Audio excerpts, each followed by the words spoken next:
So, I had repaired a coloring page that my daughter and I colored, and it had a lot of marker and scribbles all over it, and so we kind of gave up on it. And she has her own coloring books, yes, and we've colored but together quite often. And so I repaired this little southern Georgia home, and it's adorable. I wish it were real. Then I up and colored this. Umbrellas, madder than a wet hen.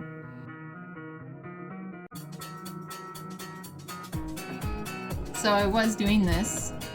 This is what I had spent 2 hours coloring, and it kind of doesn't look like I spent quality time on it. Some of it does, and then obviously all of it has been muddled, unrenderable, or lost.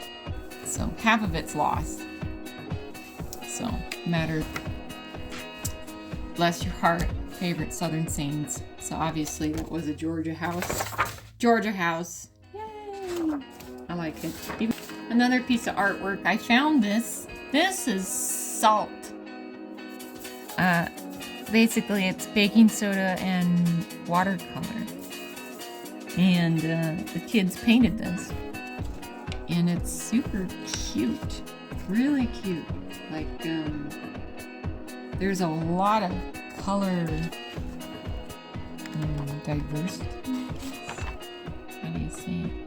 Anyways, when the salt was still on the page, it sparkled in the sunlight. So yeah, baking soda or table salt. And this was the cheapo little watercolor paints for kids that are in the plastic container that are like pencil thin, and you just use the brush and mix it. Anyways, so that's what we did. And you can see it's lost its sparkle, no more salt on it. So this is my YouTube profile character. Here's a whole character to it. And she's just out exploring. Husband's out.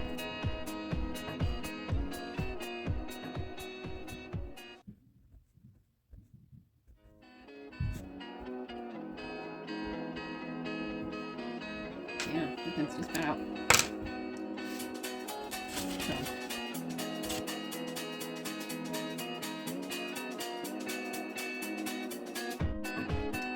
Some people go through a physical chronic health condition called multiple sclerosis. And it's basically autoimmune against the nervous system. Causes a whole truckload of problems for people. And now and then I will learn about a health problem as I am on my own discovery path of what is wrong with me. And I have a lot of health problems also. A lot of them diagnosed, a lot not. So here is an example of what I was concerned about if I had this, because I had a lot of these symptoms, but not all of them. So there wasn't 100% of the symptoms. So I had a lot of questions. And I started going through everything, which is what you're supposed to do, and figure out what is wrong. So sometimes you can get a doctor to actually listen to you, very rarely, and have proper testing done for things. And most of the time they'll say you're within normal range, and I absolutely hate this mindset because they're A, not helping you at all, and you will continue to suffer, and B, some doctors will over-medicate someone into the point where they are more disabled than they were before and more reliant on the medication for anything. So anyways, my point being is I drew the feelings of people who suffer from multiple sclerosis. And like I said, this table is slanted. So people with multiple sclerosis, I'm going to explain this really quickly so that you can see. Often there's a tightening of the chest, so I put a band across it with a lock pad. And sometimes they have pain in the spinal cord, like sharp stabbing pain, so I put an arrow back there. So anytime you have damage to your spinal cord, you're going to end up having a neurological response, either super lack thereof or overabundant nerve response in the chest. I like health and physical problems and nutrition and all this stuff.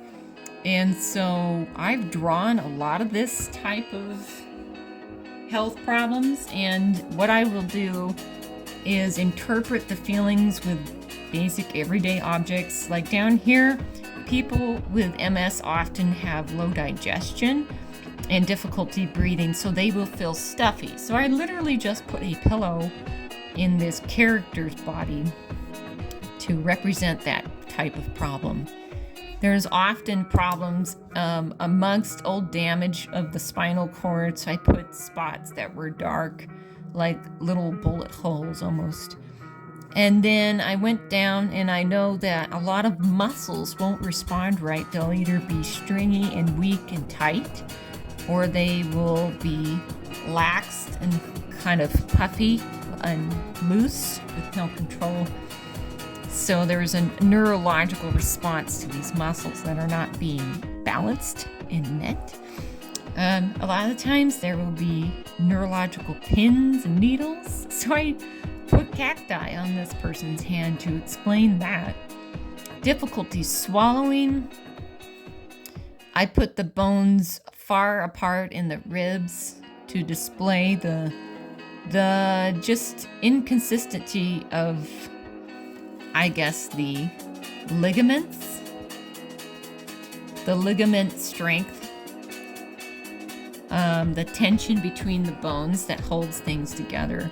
I just kind of displayed that as something is dysfunctional here.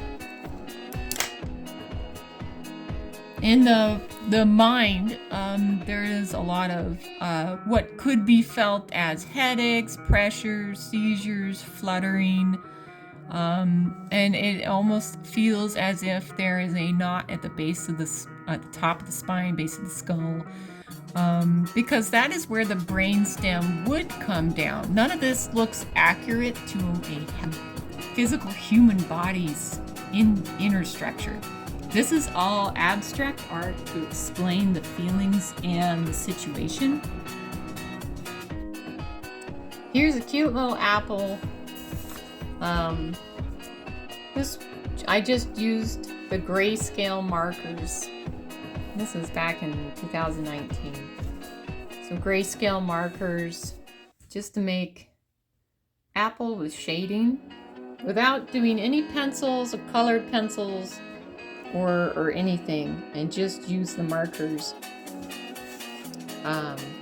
There's different tones in the markers. Obviously a black pen. Here's another coloring I did. This is obviously Star Wars. So C-3PO and R2-D2.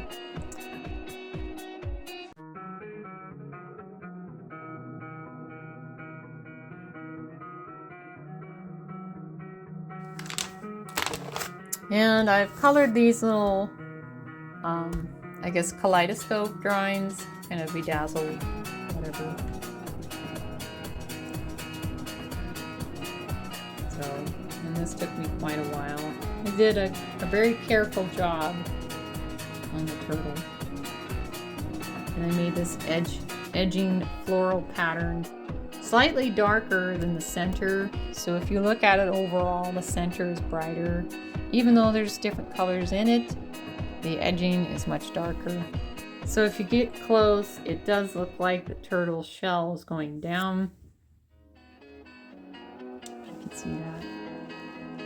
I mean, that page is flat. It's a flat page. So you can do some fun stuff with colored pencils. And just the floral darkness around the brighter floral colors. And the limbs, of course, are down. But yeah, the shell looks like the shell is up. So, you know. And then obviously did the turtle neck darker, center of the head brighter, It has flowers for eyes. I thought that was a bit weird. Yeah, I took my time with this one and did a detailed job and used quite a few different colors, but yet kept the whole picture balanced, symmetrical, both limbs obviously bright blue, flowers the same color, feet, and these patterns match each other as they go all the way around, and the head is balanced with its color. So yeah, it's a pretty cool tour. And I did a very careful job of this also, adding detail of my own because these were plain. There were no lines to distinguish these are feathers or petals or leaves. And so I've been a little creative. I was going to get more creative somewhere in here where things were pretty blah. But then I decided, leave it that way. This looks like it stands up, this yellow floral pattern part. And I don't know why the center's empty, but okay. Yeah, it does look like it's brighter, and so it stands forward. And that's the thing about colors, is the brighter it is, the closer it appears to be. And the darker it is, the farther it appears to be.